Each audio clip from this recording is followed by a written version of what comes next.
Amen. Le jeudi passé, nous avons parlé, nous avons essayé de définir encore par rapport à ce qui vient, par rapport à la prophétie, qui pourrait amener quelqu'un vers la destinée. On a bien dit, la prophétie, ce n'est pas en soi que peut-être la prophétie va t'amener vers la destinée, mais Dieu va te faire rencontrer avec certaines personnes qui vont t'aider pour aller jusqu'à atteindre jusqu'à ta prophétie. Amen. Nous avons défini ce genre de personnes comme des hommes influents et nous avons aussi parlé de la sens et des sens sur le quoi vient la prophétie. Et nous avons dit comment quelqu'un pourrait aussi sentir la prophétie sur lui, comment quelqu'un pourrait sentir l'avenir lorsqu'il s'approche. Amen. Nous avons donné la définition et nous avons parlé de l'histoire de Jacob lorsqu'il devait bénir les enfants de Joseph, ses petits-fils. Alors, Jacob était déjà vieux et la Bible déclare qu'il ne voyait plus et il était déjà affaibli. Mais lorsque Joseph amena ses deux fils devant son père, Manassé et Ephraïm, Jacob devait le bénir. Mais Jacob ne pourrait pas voir. Amen. Il ne pourrait pas voir. Mais Joseph, en tant que père ordinaire qui voyait ses deux enfants, il savait que Manassé était le fils aîné et Manassé était le né et Ephraïm était le cadet. Amen. Lorsqu'il le plaça devant son père, il plaça le fils aîné à la droite et il plaça le cadet à gauche. Mais la Bible déclare, lorsque Jacob devait venir, Jacob, qu'est-ce qu'il a fait? Il a pris sa main droite, il posa sur le cadet, et il a pris la main gauche, il posa sur le nez. Et Joseph était effrayé et il a dit à son père, mais pourquoi tu as fait ça? Parce que c'était le fils aîné qui devait hériter, qui devait être plus grand que l'autre. Mais qu'est-ce que Jacob a dit? Jacob a dit, les deux seront grands. Mais ce que je sentis, c'est le cadet qui serait plus grand que le né. Amen. Ils seront tous grands, ils seront tous riches. Mais le cadet serait plus riche que son frère. Il serait plus riche que les gens de la famille. Qu'est-ce qu'il a fait? C'est ce que lui, il a senti. Il n'a pas vu, mais il a pressenti cela. Il a pressenti parce que par rapport à son âge, par rapport à l'expérience et par rapport à la connexion avec Dieu, ça peut lui permettre de sentir quelque chose. Amen. Ça pourrait lui permettre de sentir ce qui pourrait arriver. Et nous avons dit aussi, tu ne peux pas te sous-estimer si tu n'as pas reçu la prophétie. Parce qu'il y a d'autres personnes, lorsqu'on prie, lorsque peut-être on ne l'a pas donné la prophétie, ils commencent à se sous-estimer, disent non, moi je n'ai pas reçu la prophétie, on n'a jamais parlé de moi, lorsqu'on prophétise, on n'a jamais prophétisé sur moi. Ce n'est pas dit que Dieu ne te connaît pas parce qu'on n'a pas prophétisé sur toi. Amen. Laisse-moi te dire, Dieu te connaît. Dieu te connaît. Et on a donné l'exemple, toujours dans la famille de Jacob, on a donné l'exemple de Joseph avec Judas. Amen. Judas, c'était le frère qui combattait Joseph. Judas cherchait toujours à tuer Joseph. Amen. Mais à la fin de toutes choses, lorsque leur père bénissait ses enfants, qu'est-ce qu'il a dit? Qu'est-ce qu'il a dit de Judas? Judas serait le lion. Et c'est de lui que tous ses frères se prosternèrent devant lui. Amen. Mais au commencement, Dieu a montré à Joseph que non, tes frères vont se prosterner devant toi. Amen. Mais lorsque Joseph a dévoilé ça à ses frères, ils l'ont haïssé. Amen. Judas s'est senti comme s'ils étaient moins. Le rival, ils étaient moins qu'à Joseph. Mais or, à la fin, c'est de Judas que nous avons reçu Jésus. C'est de Judas que nous avons reçu le roi d'Israël. C'est de Judas, amen bien aimé. C'est des tribus de Judas qui a eu de grandes personnes comme des rois Salomon. C'est des tribus de Judas et non pas des tribus de Joseph. Amen bien aimé. Pour dire que même si on ne prophétise pas sur toi, mais Dieu te connaît. Dieu a toujours de bons projets pour ta vie. Il y a des projets peut-être qui sont cachés. Amen bien aimé. Comme le projet de Judas était caché. Parce que si on prophétisait sur Judas, ou soit si Jésus, mon Dieu, montrait à Judas, peut-être Judas n'allait pas combattre Joseph. Amen. Mais vu que c'était dans le plan de Dieu, on devait d'abord laisser Judas combattre Joseph. Amen. On devait d'abord lui laisser lui combattre pour que les plans de Dieu se réalisent. Amen, bien aimé. Et aujourd'hui, maintenant, nous allons épingler maintenant sur la vision. Nous allons épingler sur la vision et nous allons parler de la foi et puis nous allons parler de la prière. Ce sont des choses qui font en sorte que la prophétie maintenant se réalise dans la vie de quelqu'un. Amen. Pour que la prophétie se réalise. La Bible dit dans le livre de Habakkuk, on doit l'écrire et on doit veiller sur ça. On doit rester toujours à notre poste. On ne reste pas à la poste en dormant, non. On reste à poste en travaillant. On reste en poste en veillant sur ce qu'on est en train de faire. Amen. Et l'enfant de Dieu, pour veiller à son poste, il veille à son poste en travaillant. Amen. Joseph, David a reçu la mandation de Dieu. David a été loin à l'âge de 17 ans. Mais David n'a pas croisé les bras parce qu'on avait déjà dit que non, tu serais roi. David continuait toujours à travailler jusqu'à 30 ans après pour qu'il devienne maintenant roi. Amen, bien-aimé. Parce qu'il pourra aussi croiser les bras et dire que non, on m'a dit que je serai déjà roi, inutile de continuer à travailler, inutile de continuer de perdre mes troupeaux. Bien vaut je croise les bras parce que je serai qui? Je serai le roi. La majorité des enfants de Dieu aujourd'hui, on croise les bras lorsqu'on reçoit une prophétie. On dit que non, tu vas voyager, tu seras un grand homme dans ta vie, tu croises maintenant le bras. Tu commences à attendre, maintenant cette chose arrive. Non, la chose ne va pas arriver vers toi comme ça. Tu dois toujours continuer à travailler. Là où la même place que Dieu t'avait vu avant, c'est de là que l'on viendra maintenant l'accomplissement de cette prophétie. Amen, bien-aimé. Regardez ce qui s'est fait avec David. David, lorsqu'il a rencontré Saoul, David s'est porté garant, il a dit qu'il va tuer Goliath. Lorsque David a dit à Saoul que je vais tuer Goliath, il faisait toujours ce que Dieu lui disait. Amen, bien-aimé. La vision, Dieu donne la vision à quelqu'un. Si nous voulons arriver, si nous voulons peut-être les promesses que la personne te donne, les promesses que Dieu t'a données, les prophéties que les gens t'ont données, que cette prophétie se réalise dans ta vie, bien-aimé, je dois d'abord commencer à entrer d'abord dans la vision d'abord de la personne. Amen. Tu dois commencer d'abord à marcher selon la vision de la personne qui vous a donné. Amen. Venons dans notre église. Nous sommes là. Nous sommes tous, notre visionnaire, c'est Maman Esther. Qui connaît la vision de Maman? La vision de Maman Esther, qui connaît? Que non, sa vision est telle et telle. Qui connaît sa vision? Personne ne connaît sa vision. Mais nous tous, nous voulons, ce que nous cherchons, c'est quoi? Ce qu'elle nous dit, c'est réalise. Mais pour que ce qu'elle nous dise là, de la part de Dieu, ce que Dieu lui dit de nous, peut-être il pourrait te dire, mon frère, je t'aime. Hier, je vis dans une vision, Dieu est en train de me montrer ça. Il pourrait aussi te dire de ne pas faire ça, mais faire comme ça. Il pourrait aussi te dire de ne pas faire ça, mais aller comme ça. Il pourrait aussi te prophétiser quelque chose. Bien aimé. Mais pour que ce qu'il est en train de dire dans ta vie, pour que ça se réalise, tu dois chercher à entrer d'abord dans sa vision. Si tu entres dans sa vision, si tu marches dans sa vision, et c'est par là maintenant tu vas commencer à voir des choses. Tout ce que Dieu l'avait promis, ça va commencer à faire quoi? À se réaliser. Amen, bien aimé. Si Dieu l'a promis, il a dit que non, je ferai de toi une grande nation. Je ferai sortir dans tes entrailles des grandes personnes, des présidents de la République. Pour que tu sois un président de la République qui va sortir dans ses entrailles, il faut que tu entres d'abord dans sa vision. Amen, bien-aimé. Regardez l'histoire de Jacob. Jacob l'a appelé. Quand nous descendons, si nous partons dans le livre de Genèse 1, Jacob, Dieu l'a appelé. Et Dieu a parlé à Jacob. Il a dit à Jacob, ne crains rien. Ne crains rien. Je suis ton Dieu, ton bouclier. Je serai avec toi partout où tu seras. Amen, bien-aimé. Jusque-là, c'est Jacob que Dieu a parlé. C'est Jacob qui a parlé. Jacob a marché avec Dieu. Jacob a fait tout avec Dieu. Et après la deuxième génération de Jacob, c'est qui? C'est Isaac. Amen. Dieu n'a pas laissé Isaac. Si on partait dans la Genèse 26, Dieu n'a pas laissé Isaac. Isaac, lorsque la famine est venue, Isaac voulait fuir pour aller en Égypte. Qu'est-ce que Dieu a fait? Dieu s'est révélé à Isaac. Pourquoi Dieu s'est révélé à Isaac? Dieu s'est révélé à Isaac parce que Isaac est dans l'alliance de Jacob. Isaac est dans la vision de Jacob. Amen. Parce que la promesse que Dieu avait donnée à Jacob, ça ne s'est pas réalisé lorsque Jacob était encore en vie. Amen. Ça descendit, cette promesse-là, ça continue encore. Ça continue avec Isaac. Amen, bien-aimé. L'alliance aussi continue avec Isaac. Lorsque Isaac, la famille est venue, voulait fuir, Dieu l'a dit non. Dieu s'est révélé, il a dit non. Ne fuis pas, reste là. Moi, l'Éternel, je serai avec toi. Amen, bien-aimé. Moi, l'Éternel, je serai avec toi. Isaac aussi, son temps est passé. Lorsqu'Isaac, son temps est passé, qui est venu encore maintenant? C'est Jacob. Tu vas voir maintenant, pour Jacob, c'était même plus différent même que par rapport à Abraham, par rapport à son père Isaac. Dans le 35, tu vas voir que non, Dieu lui-même a descendu pour bénir Abraham.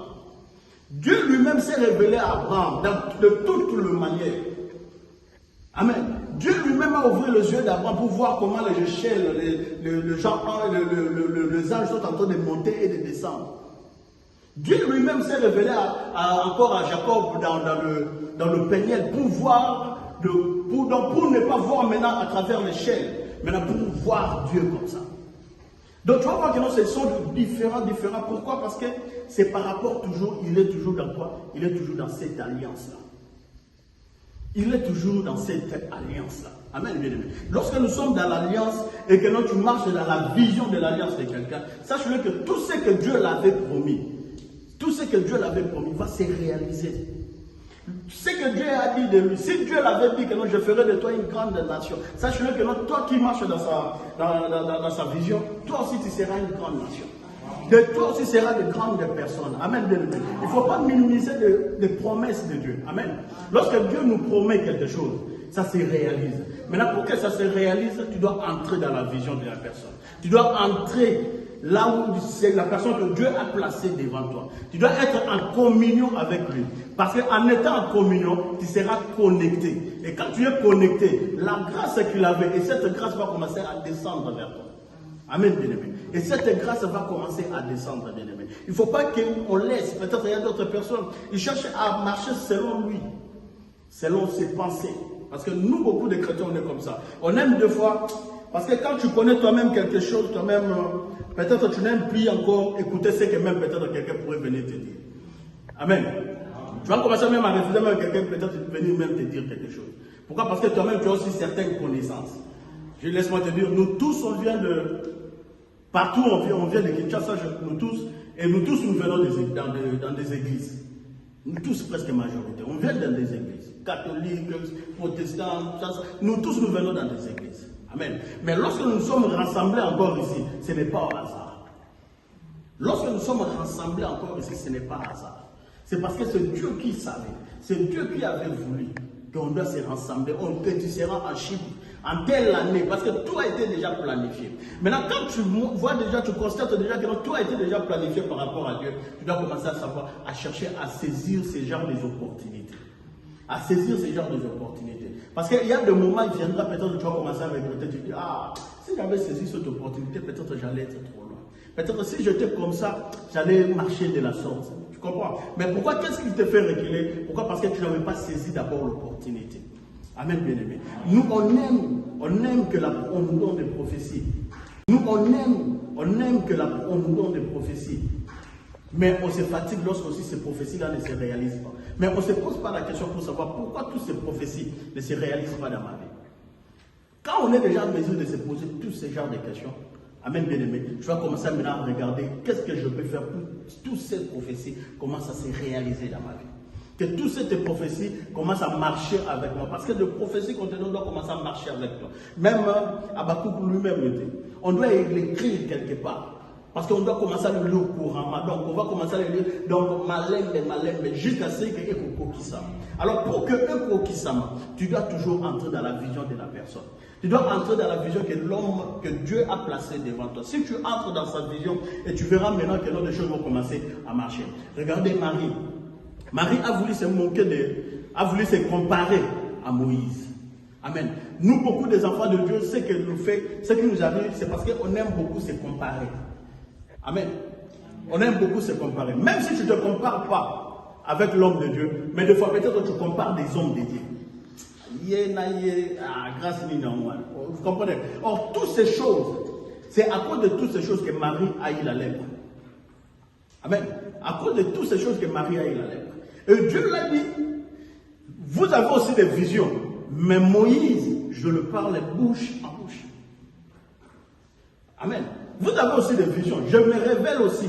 Et je vous parle aussi, quand vous avez dit, oui, Dieu aussi nous parle de femmes, mais avec Moïse, je le parle bouche à bouche.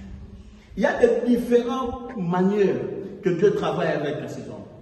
Il y a des différentes manières que Dieu fait avec ces hommes. Regardez l'histoire de Jean. Jésus lui-même qui présentait, lorsqu'il parlait des gens à ses disciples, il a dit de toute serviteur, de tout homme venant des femmes, il n'y a pas un plus grand que Jean-Baptiste. Mais qu'est-ce que Jean-Baptiste a fait? Jean-Baptiste n'a pas ressuscité quelqu'un. Jean-Baptiste n'a pas guéri quelqu'un de la maladie. Jean-Baptiste n'a pas fait un miracle.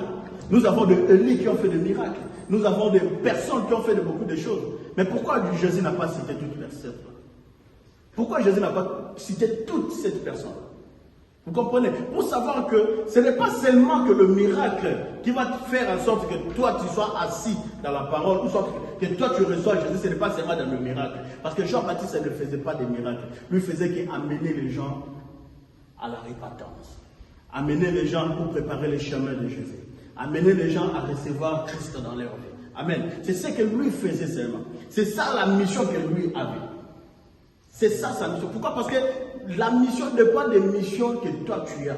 Si tu connais la mission que Dieu t'a donnée, si tu connais la mission que Dieu t'a dit, si Dieu t'a dit que non, tu seras un grand pasteur, si Dieu t'a dit que non, tu seras tel et tel, c'est la mission que Dieu t'a donnée. Amen, bien-aimé. Et l'autre aussi a une mission que Dieu lui-même aussi l'a donnée. Amen.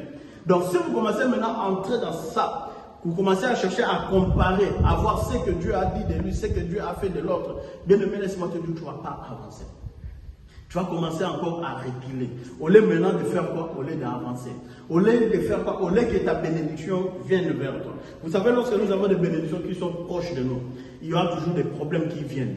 Et lorsque les problèmes là viennent, les problèmes là sont en train d'attirer notre bénédiction. Vous comprenez? Ils sont en train de reculer, de faire reculer encore notre bénédiction. Quand ça commence à faire reculer, toi aussi quand tu rentres dans le bain de cette problème, tu vas voir que dans la bénédiction qui était proche est devenue loin. Amen. Les enfants d'Israël n'étaient pas obligés de passer beaucoup de temps dans le désert. Dans le plan de Dieu, ce n'était pas prévu qu'ils passent beaucoup de temps dans le désert. Non. C'était leur conduite qui a fait en sorte qu'ils prennent beaucoup de temps dans le désert. Parce que lorsqu'ils sont arrivés, ils se sont d'abord rébellés contre Dieu. Ils se sont détournés contre Dieu. Ils ont changé leur manière. Lorsqu'ils étaient en Égypte, ils criaient, ils pleuraient et Dieu écoutait. Et Dieu a eu pitié. Mais lorsqu'il les a fait sortir, ils se sont rebellés. Amen, bien-aimé. Ils se sont rebellés. Les promesses que Dieu avait données, maintenant qu'est-ce que ça fait? Ça s'est maintenant retiré. Donc, ils sont restés d'abord là, pendant des moments des épreuves. Et on a commencé à tamiser ceux qui doivent partir et ceux qui doivent rester. Il y a eu beaucoup de personnes qui se sont restées dans le désert. Entre autres des Corées, tout le monde, même le mari, ils sont restés dans le désert. Pourquoi? À cause de quoi? À cause de leur cœur. À cause de ils ne cherchent pas à entrer dans la vision de ce que Dieu a donné. Amen, bien aimé. On ne dit jamais, il n'y a pas un bon, il n'y a pas de mauvais troupes, mais il y a de mauvais chefs. Si c'était à cause de Joseph, à cause de Moïse, on allait dire accuser Moïse, on dit que non, c'est Moïse. Mais lorsque les gens se rebellent contre Moïse, comment toi tu vas accuser, tu vas dire que c'est Moïse? Aussi longtemps que Moïse était toujours là assis. Aussi longtemps, lorsqu'elle parlait, Moïse n'était même pas là. Moïse était loin. Des fois, nous, lorsqu'on fait on fait quoi? Comment on appelle ça? Lorsque nous, on fait nos critiques. Des fois, les gens, lorsqu'on critique, les gens qu'on critique ne sont même pas là. Des fois, on critique des hommes de Dieu qui ne sont même pas là. Que toi, lui-même, peut-être, il ne te connaît pas. Vous voyez comment nous, on retarde notre propre bénédiction en faisant trop de critiques. Congolais, il aime beaucoup critiquer. Congolais, c'est quelqu'un qui est très intelligent. Il sait beaucoup connaître les fautes des autres que connaître sa propre faute. Amen. Le problème, c'était ça. Si c'était que non, quelqu'un qui pourrait savoir ses propres fautes, que non, ma faute, c'est ça, c'est de cette limite. Que peut-être on allait déjà être un peuple qui sont déjà trop loin. Mais Congolais connaît les fautes des autres, mais les fautes, sa propre faute, il ne connaît pas. Amen, bien-aimé. C'est quelqu'un qui est tellement, laissez-moi vous dire, c'est un peuple, les gens qui ont beaucoup étudié, c'est nous. Parce que les Congolais étudient beaucoup. Avant d'abord, les gens étudiaient seulement le diplôme. Lorsque nous, on prenait le diplôme au Congo, je crois, lorsque Moïse a fui de l'Égypte, Dieu a écouté les cris des enfants d'Israël en Égypte. La Bible déclare Dieu a la compassion des enfants d'Israël par rapport à des situations qu'ils traversaient en Égypte. Amen. Alors Dieu, appelant Moïse, il dit à Moïse, il donne la mission à Moïse d'aller libérer les enfants d'Israël en Égypte, de les amener hors l'Égypte. La vision était à Moïse. C'est Dieu qui a donné à Moïse. C'est Dieu qui a fait quoi? Qui a donné des promesses. Et que Dieu lui-même a donné des visions. Et le Dieu lui-même lui a montré des chemins à parcourir. Et le Dieu lui a dit que non, je serai avec eux. Amen, bien-aimé. Qu'est-ce que je voulais dire par là? Le problème est que dans la vision, nous, beaucoup de personnes, beaucoup des enfants de Dieu, nous ignorons beaucoup de visions. Amen. Je ne parle pas de vision par rapport au songe seulement, mais je parle aussi de vision par rapport de vision de la mission de Dieu. Amen. La mission que Dieu pourrait donner à quelqu'un, c'est différent avec peut-être la mission que peut-être Dieu pourrait te donner à toi seul. Amen. Il y a des missions que Dieu pourrait te donner à toi l'individu, et il y a aussi des missions que Dieu pourrait donner à toi pour son nation. Amen. Pour son peuple. Amen. C'est comme la mission de berger. C'est comme la mission des hommes de Dieu. C'est comme la mission prophétique. C'est comme dans un ministère. Amen. Lorsqu'il y a un leader, donc il y a une mission qui est là. Il y a une vision qui est là. Amen, bien-aimé. Je me fais comprendre. Donc il y a une vision qui est accompagnée derrière tout ça. Amen, bien-aimé. Lorsque vous arrivez dans un chantier, tu peux être maçon, tu ne peux pas construire selon ta propre vision, mais tu vas construire selon la vision de l'architecte. L'architecte a pris la vision par rapport à qui? Par rapport au propriétaire. Le propriétaire va venir lui dire, non, moi je veux que ma maison soit ainsi. Ma maison soit 4 chambres, 2 en bas, 2 comme ça, 2 comme ça. Et qu'est-ce que l'architecte va faire? L'architecte va faire maintenant un plan. Avec le plan maintenant, lui va venir seulement avec le plan, il vous montre ce que vous allez faire. Toi, tu ne peux pas changer ce que lui va faire. Amen. Toi, tu ne peux pas changer. De même qu'avec l'entreprise, quand quelqu'un entre dans une entreprise, qu'est-ce qu'on fait? On lui fait d'abord lire le statut de cette entreprise. Avant d'abord de signer un contrat, tu dois lire d'abord le statut. Tu dois comprendre d'abord le poumon de cette entreprise. Qu'est-ce que cette entreprise fait? Et quelles sont les visions de cette entreprise? Et puis par là maintenant, si tu es compétent en ça, qu'est-ce que tu vas faire? Tu vas intégrer. Amen. Mais si toi-même tu trouves que non, par rapport à cette vision de l'entreprise, moi je ne peux pas être là. Amen. Parce que tu vas travailler dans une entreprise par rapport à la vision de qui? Par rapport à la vision de la propriétaire de l'entreprise. Toi, tu ne vas pas venir avec ta vision ailleurs pour venir intégrer avec. Amen. Maintenant, nous les enfants de Dieu, c'est ça ce qui nous pose avec les enfants de Dieu. Tu vas voir un enfant de Dieu venir dans une église. Il vient dans une église, lui voulait maintenant l'église par rapport, lui commence maintenant à chercher à faire quoi? À marcher selon sa vision à l'église, au lieu de marcher selon la vision de la personne que Dieu a placée devant toi. Parce que lui a la mission pour la nation, a la mission pour le peuple de Dieu, que Dieu l'a appelé. Amen. Mais toi, peut-être tu as une mission pour toi seul. Dieu pourrait te montrer dans un songe que peut-être, voilà, tu dois faire ça pour aller, ça pour ça. Mais pour toi-même. Mais Dieu pourrait montrer à Sœur Sandrine peut-être quelque chose, peut-être pour 3-4 personnes directement à l'église à l'instant. Que non, vous devez faire ça. Parce que Dieu, lorsqu'il montre, il va te montrer, non pas seulement se limiter à te montrer, il te montre, voilà ce qui pourrait arriver. Maintenant, pour intercaler ce qui pourrait arriver, voilà, tu peux faire ça, voilà, tu peux faire ça. Amen. C'est ça ce qui est une mission de quelqu'un. C'est ça ce qui est une mission et une promesse que Dieu a donnée à Moïse. Amen.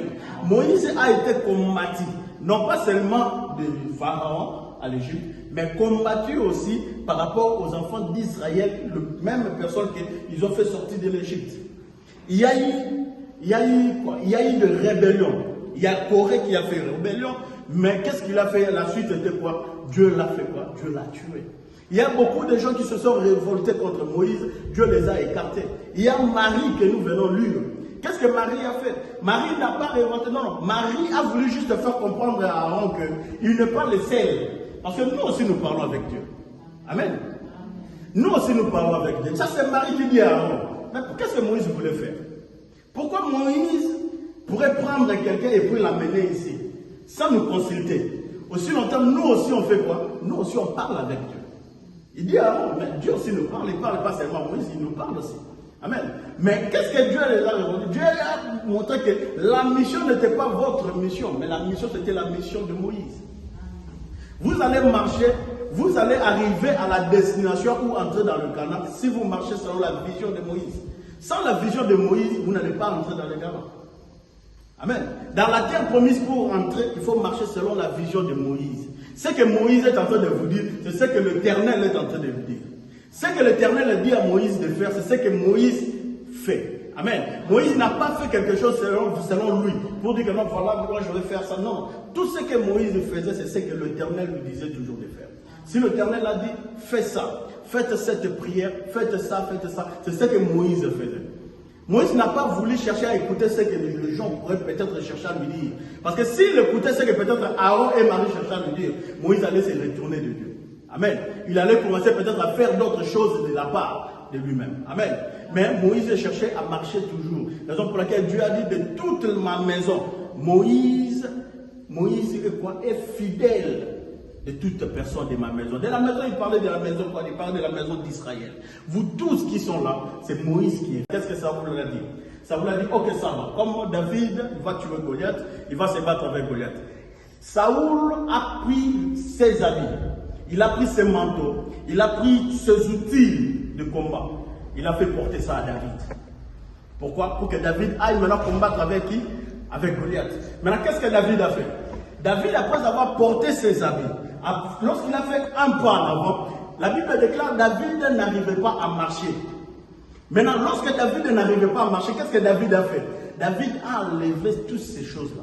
Et il a dit à Saoul, permets-moi de rentrer d'abord dans la maison de mon père, de rentrer d'abord à ma source, de rentrer d'abord à mon travail, pour prendre mes histoires de travail, et puis faire quoi? Et puis pour venir maintenant me battre. David a combattu Goliath avec de pierres qu'il avait. Il a combattu Goliath, il avait avec son bâton en lui, le bâton de berger. Un berger marche toujours avec son bâton. Et il a aussi ces pierres qui lui permettent en sorte que de chasser tout le mal qui peut-être qui pourrait venir, tous les animaux sauvages qui pourraient venir vers ses troupeaux. Amen. C'était ça que David s'est battu avec Goliath. Amen. Avec son épée, le peu qui permet à ce que lorsqu'il y a de quoi, comment on appelle ça, le fil, le wix, le matite, lorsqu'il y a le wix quelque part, tu pourrais couper ça. Il avait le peu pour couper ce wix. C'est avec ce peu-là qu'il a coupé la tête de Goliath. Amen. Parce qu'il a toujours utilisé ça. S'il utilisait les habits de Saoul, parce que les habits de Saoul, c'était les habits de la gloire. Les habits d'un général. Parce que d'autres personnes, lorsqu'il arrive déjà à ce niveau-là, il allait peut-être aller combattre avec les habits de Saoul.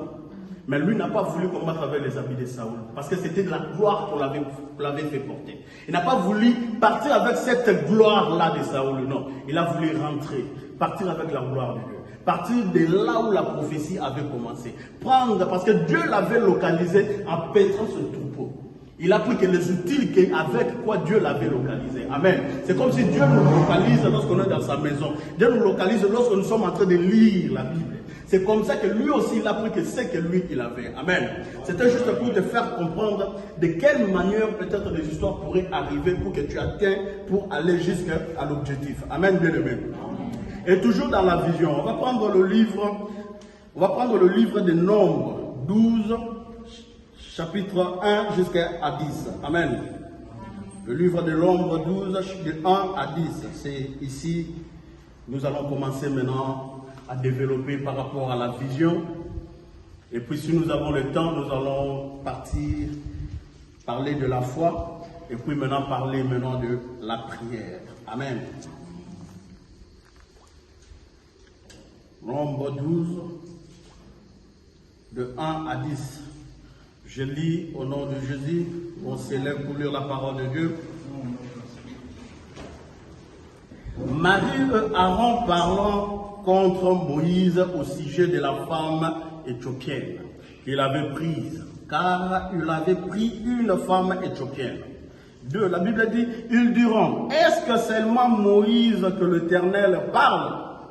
N'est-ce pas aussi par nous qu'il parle? 3. La Bible dit, et l'Éternel l'entendit. Or Moïse était un homme fort, patient, plus qu'un homme sur face de la terre, de tous les trois. Amen. Tokena 4. Soudain, l'Éternel dit à Moïse, Aaron et Marie, allez-vous trois à la tente d'assignation. Et s'il y a les rangs, tous les trois, l'Éternel descendit dans la colonne nuée et il se tint à l'entrée de la tente. Il appela Aaron et Marie qui s'avancera tous les deux. Et il dit, écoutez-moi bien, mes paroles. Lorsqu'il y aura parmi vous un prophète, c'est dans une vision que moi, l'Éternel, je m'en révélerai à lui.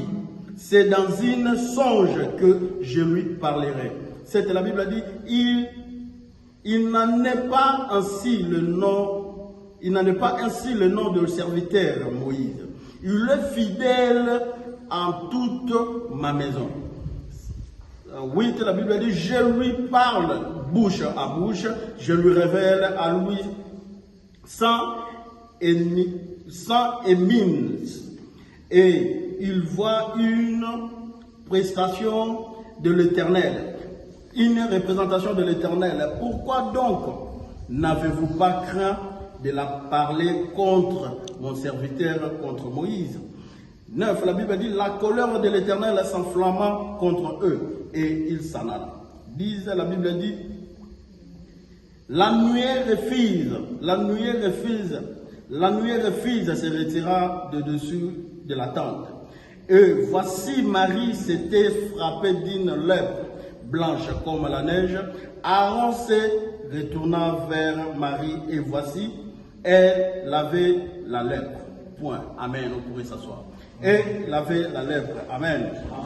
Si tu as le temps, tu pourrais continuer jusqu'à 16 pour comprendre bien l'histoire. Moi, je pris juste une partie. Amen, bien-aimé. Bien-aimé, au commencement, Dieu, lorsque Moïse